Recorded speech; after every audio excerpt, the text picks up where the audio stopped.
It absolutely burns me to say that this specific anime studio may have cultivated one of the worst work environments in the whole anime industry, which is saying a lot because, you know, anime industry and all. Today we are going to be uncovering how this anime studio has become one of the most innovative as well as the biggest anime studios in the 2010s, and how all this success that they have cultivated was founded on the overworking of their employees, the threatening of animators' careers, as well as just a bunch of directors suddenly leaving the company out of nowhere, leaving this specific studio in almost an unrecoverable state. Let's dive headfirst into the untold truth of Studio Shaft. Studio Shaft was founded in September 1st, 1975 by Hiroshi Wakoi. If you told me this last month, I'd be like, what are you talking about? Monogatari came out in 2009. Initially, the studio was only meant to do subcontracting work until 1987. Studio Shaft launched their first official series with Yume Kara Samanai, a one-episode OVA of this guy that was really into this chick,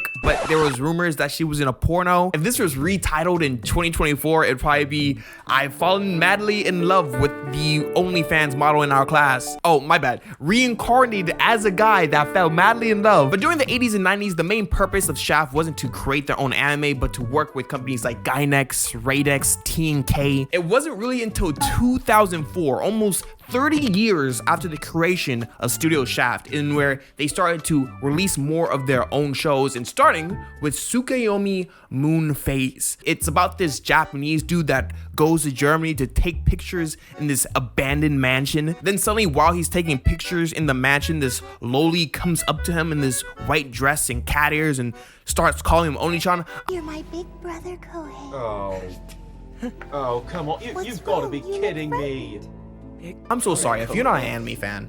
It gotta be hard, man. It's just so sus. But after conversing with this random loli for a little bit, they get attacked by this random vine monster. It doesn't get better, guys. Then suddenly we hit the climax of the episode. She goes in for the kiss, and then suddenly, psych. It's Robert Pattinson. It's the early 2000s, guys. You know, lolis, vampires. This is crack in the 80s. From there, they just started releasing more and more solo productions like Rec, Hidamari Sketch. They adapted the light novel version of Kimi no Tadabe, The Beautiful World, which is pretty cool. Sayonara Zetsubo Sensei, F Atella Memories. Overall, not the biggest and most game-changing projects of the 2000s, but during the 2000s, they were able to recruit new animators. We were able to get a solid team, find their own specific style. Studio Shaft would not be able to do all the stuff they were doing in the 2010s without the 2000s happening. So yes, if we didn't get this lowly vampire in 2004, we wouldn't get this lowly vampire in 2009. Let's take a little pause to thank the sponsor of this video. If you are anything like me and spend hours at a time at your desk, whether it be knocking out your usual work, watching the latest episode of Don, or just doom scrolling Twitter, this desk by Flexi might be the perfect fit for you. I have been holding out on getting a standing desk for a while, but I cannot stress enough how beneficial having a standing desk actually is. I personally got the Flexi E6 bamboo standing desk, which is pretty much 55 inches wide, so it could easily hold all of my computers, all my monitors, all my stereo, all my camera. You see everything on the screen. If you are scared about how much this desk can support you, look at this desk literally lifting me to the heavens. This desk can support 352 pounds. I don't know how much stuff you guys be having on your desk, but it ain't gonna be more than 350 pounds. I'm gonna tell you that. It's very easy to use control bar. It just makes it easy to elevate or de-elevate your desk whenever you feel the need. This is easily one of the most quiet investments I've made. The amount of sound it makes going up and down is literally little to nothing. The setup was super simple and easy, and this is coming from someone who literally is constructually inept. This was one of my big fears going into it, but it was actually the easiest process I've had in a long time. The instructions were super easy to understand, and they give you a lot of materials just to keep up with your cable management. And overall, I would not suggest any other standing desk if you're interested in one. If you guys are interested in this desk, you can click the link in the bio to get more information and potentially buy one for yourself. And overall, huge thank you to Flexi for sponsoring this video. Guys and gals, let's get back to the content. One thing I adore is when I'm watching a new anime and I'm 1 minute in and I could be like, yeah, I know who made this. I know slave labor when I see it. Whether it be Studio Trigger focusing on these very bold colors, these over-the-top characters, as well as these round and curvy-like designs. Just look at Kill la Kill. It's a show where the clothing is the weapon, so when they fight, they lose the clothing and they're the most underdressed badasses you'll see in the entire anime sphere. How one slash doesn't just slice open their abdomen is the most anime logic ever, but I'm rocking with it. I'm not upset. Even Ufotable, you can't be mad at, ooh, flashy colors, ooh, character move fast, ooh, cool sound design. And Studio Shaft is no exception to this. I already know the first thing you guys gonna think of when I say Studio Shaft. Oh, cool head tilt. Oh, is that another cool head tilt? Oh my gosh, are they zooming into the head tilt? This is crazy. And I agree, guys, head tilt, pretty cool, thumbs up. But I think we're overlooking what makes Studio Shaft so incredibly strong. Let's just look at this example from the greatest anime ever created. Did y'all in the back hear me? Oh, I'll say it again. The greatest anime ever created. This is not me being hyperbolic. This is just my fact. My opinions. A simple scene where the main character, Rei Kiriyama, comes down with a cold. He's almost trapped in his 1-bedroom apartment in the middle of Tokyo by himself. Though many others might have the support of friends and family when they are ill, Rei is not fortunate to be in this situation. He constantly talks himself into being a burden to others, so the thought of asking someone else for help when he's ill is the last thing on his mind. With no water or food to sustain himself any longer, he buries himself into his bed. And the way Shaft uses visualization in this cut is absolutely immaculate. It's almost like Rei is drowning in not only this illness, but the isolation of this moment. All until suddenly.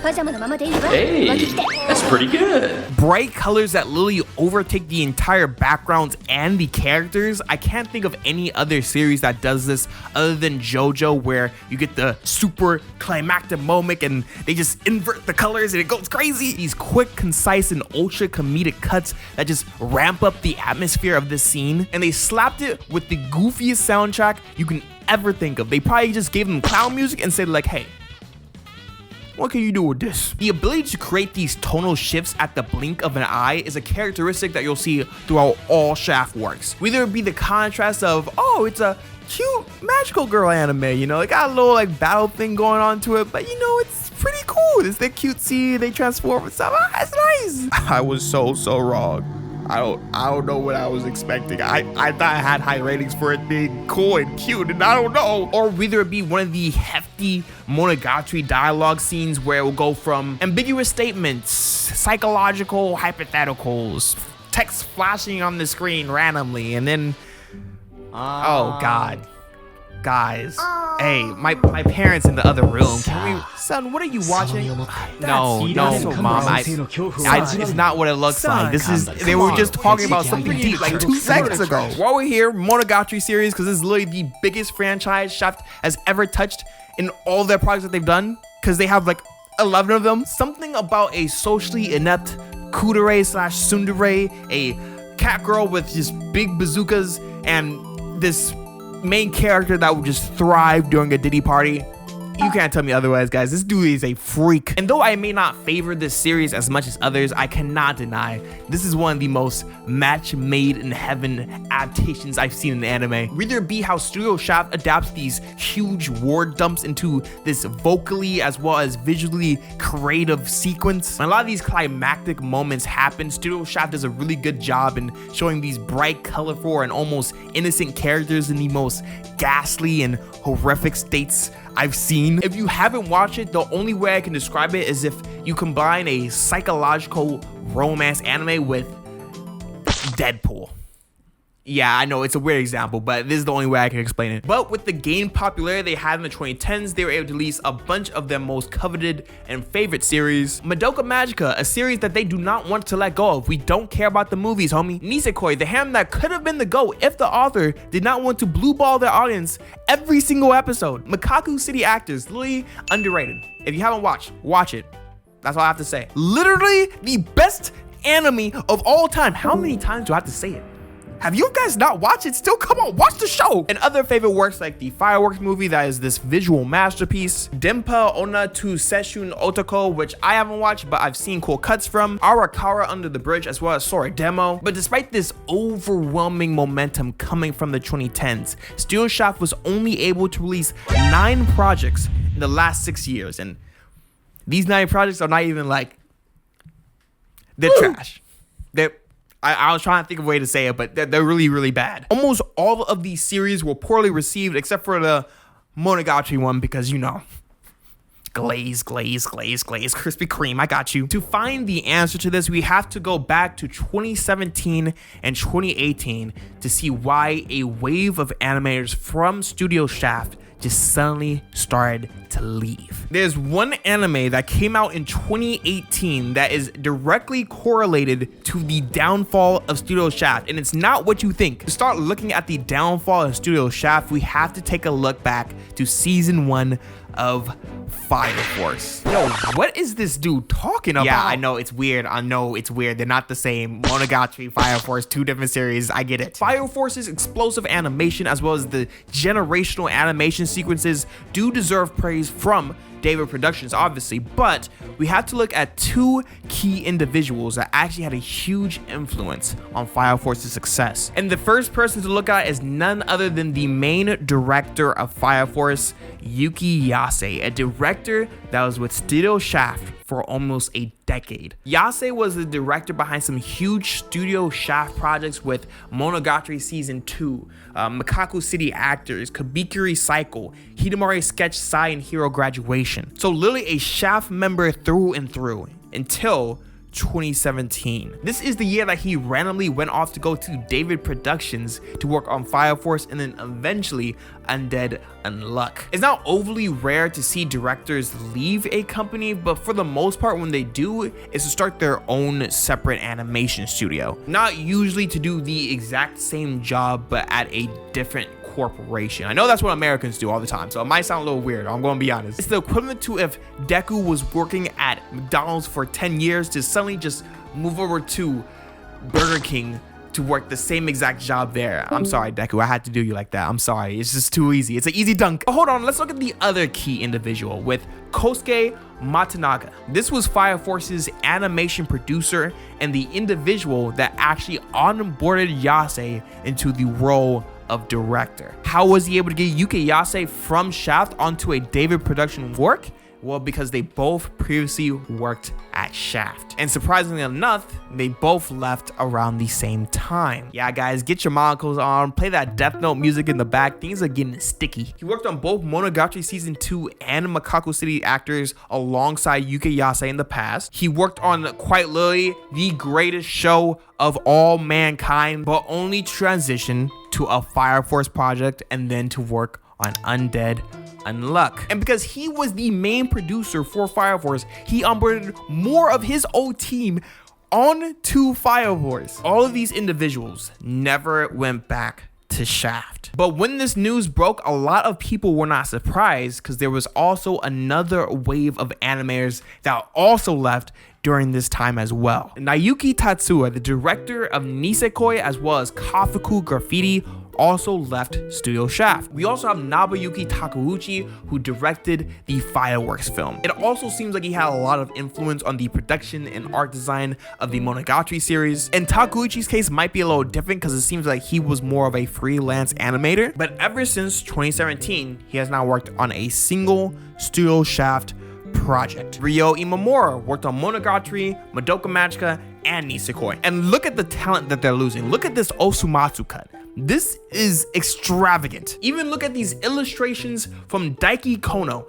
This is beautiful, and you just lost them.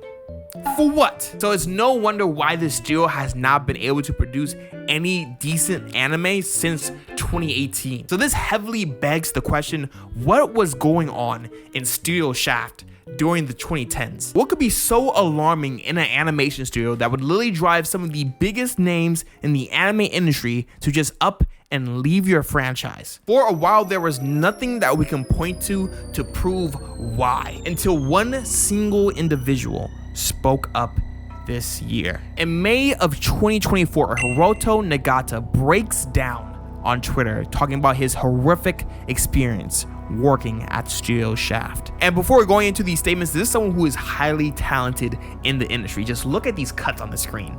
This is gorgeous. This isn't your run-of-the-mill part-timer that calls off of work because he has a date with the really hot chick from down the street. Naruto wrote a series of tweets detailing the work environment at Shaft. To not be hyperbolic, I'm just gonna read directly what it says, but all these tweets were eventually deleted by the animator. The production team said, if things don't go well this time, you'll be eliminated from the industry. So I've been crying while working, telling myself that if I don't work hard, I'll be eliminated. I want to say, if you haven't given me another job at the last minute, we wouldn't be in this situation. I told you it was impossible, but I swallow my words. There's no point in arguing with the production company right now. Another tweet from the exact same animator. I had a dream about being strangled by someone at work, and even after waking up, I still feel pain. Since that day, I've been feeling short of breath, as if someone was pushing on my throat. I got so worried, so I went to the hospital to get my throat checked, but there was nothing wrong. What's this? This is the words of an animator that has worked on Fate Extra, Magia Record, March Comes In Like a Lion, several Monogatari series, as well as this new Ruby project. And it's truly concerning because it seems like he was even involved in the most recent Monogatari season that came out this year. He's the only animator that has spoken out about his experience at Shaft, but after seeing the wave of animators and the production team that left back in 2017 and 2018, we can only assume that something similar is going on in that studio. My main point in making this video is that when the first thing you look up when you go to Studio Shaft, you are automatically going to see the new announcement of their version punk anime coming out next year. Now this anime, y'all see it, it looks pretty good. Yeah, y'all see it. But the talk of this potential hit anime is overshadowing the almost predatory work environment that could be happening right before our eyes. It's truly sad to see because, like I said, this studio has birthed my favorite anime that I have ever watched in my entire life, but it's so sad to see that it might have been birthed under such horrible circumstances. It's pretty common knowledge that the anime industry as a whole does work people to a very unfair degree, but I feel like a lot of times we just point to Studio MAPPA and say like, you guys are the worst, you guys are the big bad, but there could be a lot more worse circumstances coming out throughout the industry. This video was one to give the flowers to Studio Shaft for the success, but at the same time to look at how they got there in the first place. But don't get it wrong, we have a bunch of issues in our Western anime industry, and if you guys want to hear about that, go check out my Crunchyroll video right over here. That's going to be all, guys. Thank you guys so much for watching the video. Guys and gals, these are going to be my blank thoughts.